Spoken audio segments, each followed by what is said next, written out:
ખૂબ આશીર્વાદ આપું છું. દરેકની મનોકામના પૂર્ણ થાય એવા આશીર્વાદ આપું છું.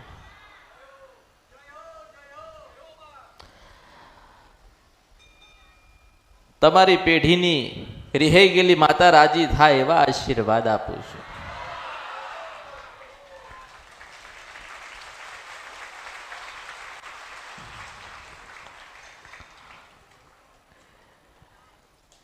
જેની શ્રદ્ધા અને ભાવ મેલડી પ્રત્યે છે,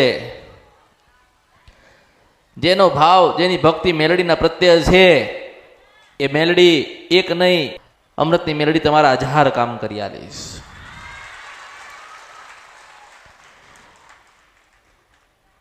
ભક્તિ ભક્તિ ને ભક્તિ દરેકને ભક્તિ શીખવાડી,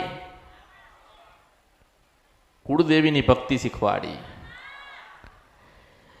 માતાજી કેવી રીતે રાજી થાય એવું શીખવાડ્યું.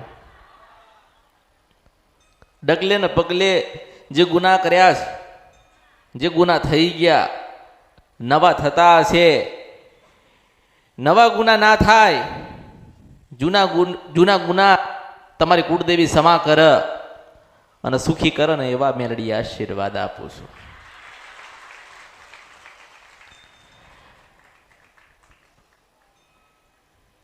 કંઈક ને કંઈક તમારા જીવનમાં બનાવ બનતા હશે, વાતો બની હશે.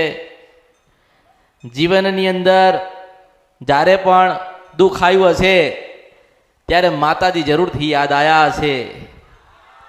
દુઃખ આવ્યું હશે તો માતાજી યાદ આવ્યા હશે, કારણ કે દુઃખ હોય તો મેલડી આવશે આવશે આવશે ને આવશે. તમે કોની ભક્તિ કરો છો એ મહત્વનું નથી, તમે કેવી ભક્તિ કરો છો એ મહત્વની નથી, સાચા હૃદયથી ભક્તિ કરો છો ને એ મહત્વનું. શું મેલડી છો? માતાજી પાસે કોઈ આશા ના રાખી હોય અને સદાય માતાજીને રાજી કર્યા હોય, માતાજીના ગુણલા ગાયા હોય, માતાજીની આરતી કરી હોય, કુળદેવીને સુખડીને શ્રીફળ ધરાયું હોય અને માને કીધું હોય કે માં તું રાજી થજે ને રાજી રહેજે, માં કઈ જોઈતું નથી, તું મળી એટલે દુનિયા મળી. જો આવા 4 શબ્દ એક પરિવાર એક વસ્તીને ઘર ભેગું થઈને ખાલી ખોડિયાને મેલડીને કે કાળકાને કહેશે ને તો ખૂબ આશીર્વાદ આલશે માતાજી. માગવાની જરૂર નથી, એ તો આલવા જ બેઠી છે. માગવાની જરૂર નથી, માગશો નહીં. આજે ગમે તેવું દુઃખ હોય, ગમે તેટલું દુઃખ હોય, જો તમે તમારી કુળદેવીના ચરણના શરણમાં ગયા છો, તમારી કુળદેવીને રાજી કરીએ છે, માતાજી ગુના નહીં થાય, ક્ષમા કરજો, તમને પૂછ્યા વગર ડગલાના પગલા નહીં ભરીએ, આવા વચને બંધાયેલા હશો તો ગમે તેવા પહાડ જેવા દુઃખ હશે ને તો માતાજી આઈને દૂર કરશે. મને ઓળખો ને તો જ ઓળખાય.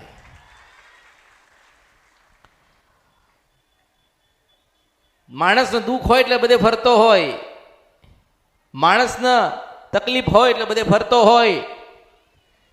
જે કોઈ બાધાને માનતા આપ એની લઈ લે, જે દીવો કે કરી દે, જે બેસાડવાનું કે બેસાડી દે. એને તો દુઃખમાંથી બહાર નીકળવું છે, દુઃખમાંથી બહાર નીકળવું છે. જે બતાવશો એ કરવા તૈયાર હોય માણસ, પણ માણસને એટલી સદબુદ્ધિને જ્ઞાન ના આવ્યો કે આપણી ચાવણ પાસે જવું પડે મેલડીશું. માણસને એટલું જ્ઞાન ના આવ્યું કે આપણી ખોડિયાલના શરણમાં ચરણમાં જતા રહીએ. માણસને એટલું જ્ઞાન ના આવ્યું કે આપણી પરદાદાની, આપણા પૂર્વજોની ને વડીલોની હજુ એક મેલડી બેઠી છે, એના ચરણ શરણમાં જઈએ. આટલું જ્ઞાન આવતું, આટલી નાની નાની આ જીવનની વાતો છે, ભૂલી ગયા. આ તો કે ફલાણી માતા પાસે જઈશું સારું કરશું, પેલી માતાજી પાસે જઈએ તો માતાજી આપણું સારું કરી દે. શું આપણી માતાજીને આપણે નિવેદ નથી વડીલો આલીન ગયા છે ને? કોક દાડો તો ચોખા ખવડાયા છે ને, કોઈ દાડો લાપસી ખવડાવીએ છે ને. તમારા પૂર્વજોએ વડીલોએ કોક ડોશી ડોહાએ માતાજીને ભજન તો કર્યું હશે ને. તે ભજન ક્યાં ગયું? ભજન ક્યાં ગતું રહ્યું? એ ભગવતીઓ ક્યાં હંતાઈ ગઈ? હૃદયમાં બેહી ગઈ છે ને બોલતી નથી. એટલે કહું છું કે બોલતી નથી, ચાલતી નથી. કેમ કે માતુરી હાણી મને ઓળખો તો જ ઓળખાય. અંદર બેઠી છે ને બોલાવો ના આવે તો મારું નામ કળિયુગમાં મેલડી નહીં. ખોડિયાલ ને બોલાવો તો આવશે, મેલડીને બોલ જગાડો તો જાગશે. અંદર બેઠી છે, અંદર હૃદયની અંદર બેઠી છે. માતાજી મંદિરમાં નથી બેસતા, કોઈ શ્રીફળમાં નથી વાસ કરતા. માતાજીને કઈ નહીં જોઈતું, માતાજીને ભક્તિ જોઈએ છે, નહીં ભક્તિ જોઈએ છે, એના દીકરા ને દીકરીઓ જોઈએ છે. માતાજી એવું નથી કહેતા કે મને સોનાનું વાલજે ને ચાંદીનું વાલજે. માતાજી એવું કહે છે કે 12 મહિને કદાચ મને ભગવતીને યાદ કરીએ છે તો 364 દિવસ તો હું માતા તારા પેઢીમાં ઊભી રહીશ કે મેલડી છું. માણસને જેમ જેમ જેમ જેમ ગુના વધ્યા, ભૂલો વધી, શ્રદ્ધા રહી નહીં, વિશ્વાસ પડતો નથી, એટલે માણસ દુઃખી થાય. દુઃખી થાય કે ના થાય? દુઃખી થાય છે અને ફર કરે છે, દાણા નખાય કરે છે, માળામાં જો કરે છે. પહેલા બહાર જતા હતા, 6 મહિના સુધી બહાર ગયા, દાણા ને માણા ને બધું નખાયું ને બધું કરાયું, પણ મેળ પડ્યો? 1.25 મહિનાની બાધા ને 2 મહિનાની બાધા ને 3 મહિનાની બાધા ને 6 મહિનાની બાધા ને એમ કરતા કરતા કરતા માણસોના વર્ષો નીકળી ગયા. આનો કોઈ રસ્તો થયો? કોઈ કે કરી નાખ્યું છે તો કે સારું કે વાળી લો, તો વળાઈ દીધું. કોઈએ કીધું એ તમારી પેઢીની છે તો બેસાડી દીધી. પણ દુઃખમાંથી માણસ બહાર ના આવ્યો. એનું કારણ શું ખબર છે? કે આપણી માં આપણને એવું કે મને ઓળખો ને તો જ ઓળખાય. શું કહે છે? ઓળખો ને તો જ ઓળખાય. આપણી પેઢી મેલડી બેઠી હોય તો આપણી ખોડિયાલને કે ચાઉણને કાળકાને ખબર તો હશે ને? ખબર હોય કે ના હોય? તમારા પૂર્વજો શું ગુના કરીને ગયા હોય એ માતાઓને ખબર હતી. ખબર હતી ને ખબર છે ને? તમારી માને ખબર હોય ને? તમારા પૂર્વજો ને તમારા વડીલો ભગવાનના ઘેર ગયા છે, પેલી મઠોમ બેહાડેલી તમારી માતાઓ નથી કહ્યું મેલડી છું આ કળિયુગમાં. કોઈને પૂછ્યું ક્યાં ગયા હતા? તો કે પૂનમ ભરવા ગયા હતા. પૂનમ ભરવા ગયા હતા તો કે હા, તો ઓલી ખોડિયાલ બેઠી છે એનું શું?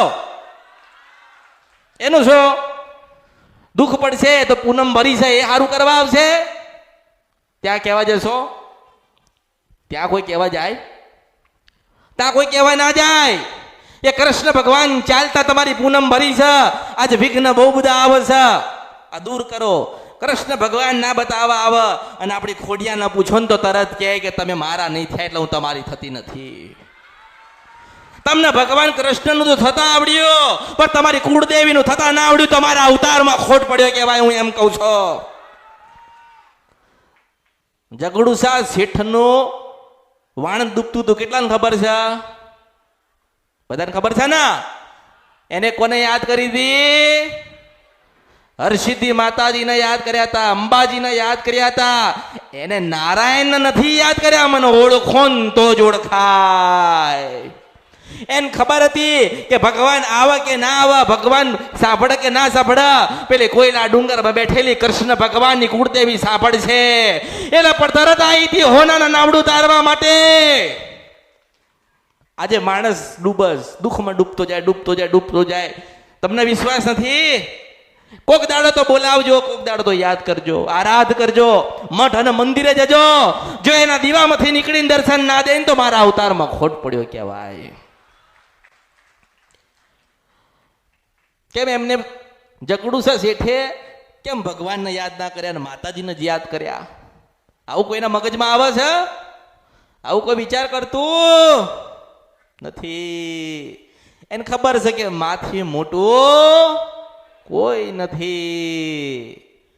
ગમે તેટલા પુનારત કર દો, ગમે તેટલા લોકોને સુખી કર દો, ધનવાન કર દો, તમારી માતા રાજી નહીં હોય ને ત્યાં સુધી તમારું ભલું નહીં થાય. દરેકને મેં માર્ગ બતાડો ને કે માતાજી મારે તકલીફ છે, મારે પૂછવું છે, તો દર્શન કરતા જતા હોય ને તો હું બોલાવીને જવાબ આપું છું ને. ઉભા રાખીને બોલાવીને કહું છું કે બેટા તમારી એક મેલડી આવી રીતે રહી ગઈ છે, તમે મળવા જજો. મળવા જાઓ એટલે આટલા કિલોમીટરે તમને ડોશીના રૂપે તમારી જ માં મળશે. મેં આપ્યું ને પ્રમાણ આપ્યું ને, મેં પ્રમાણ આપ્યું, માં બતાવી, નિવેદ બતાયા, દીવા બતાયા. હવે આજે મને મળવા આવતા નથી, મળવા આવતા. કેમ નથી આવતા? એમને એમ થઈ ગયું કે આપણી માં આપણને મળી ને, આપણે તો આપણી માનું ભજન કરતા થઈ ગયા ને, અને આપણી માના આશીર્વાદ આપણા ઉપર મળ્યા એટલે આપણે અત્યારે બધું સારું છે. ગુરુના કોઈ દાડો ભૂલી જવાતા. શાસ્ત્રમાં વાંચો ને તો ગુરુનું સ્થાન છે ને એ ભગવાન કરતા ઊંચું આપેલું છે. પછી નામની ભક્તિ કરવા આવતા હોય ને, મામા ખાલી નામનું કરવા આવતા હોય ને, તો મારે જરૂર નથી.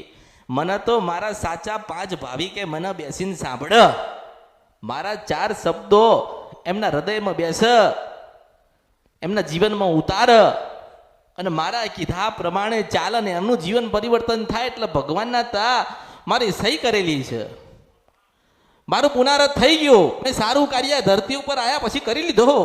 મારે હજારો ને લાખો ને કરોડો નથી જોઈતા, મારે તો એમના હૃદયમાં વાસ કરેલા હોય ને, મારે એવા ભક્તોની શોધમાં છું. મેં કીધું છે કે કોઈ મેલડીને ના ગોતશો, મને મેલડીને કોઈ ગોતશો નહીં. જો તમે મારા સાચા ભાવિક હોય ને તો અમૃતની મેલડી ગોતી લે છે.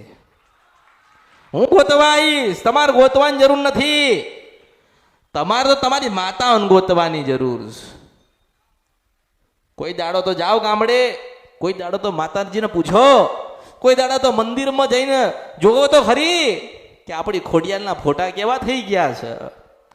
કોઈ દાડો મઢોમ જોવો તો ખરી આપણી ચાવણ માતાનું ત્રિશુલ કેવું થઈ ગયું છે. આપણી મેરડીના શ્રીફળ હળી ગયા, આપણે જોવા ના ગયા. તમારા અવતારમાં ખોટ પડ્યો કહેવાય એમ કહું છો. જેને જન્મ આપ્યો, જેને જીવાડ્યા એને આપણે ભૂલી જવાય? એને આપણે ભૂલી ગયા. તોય માં છે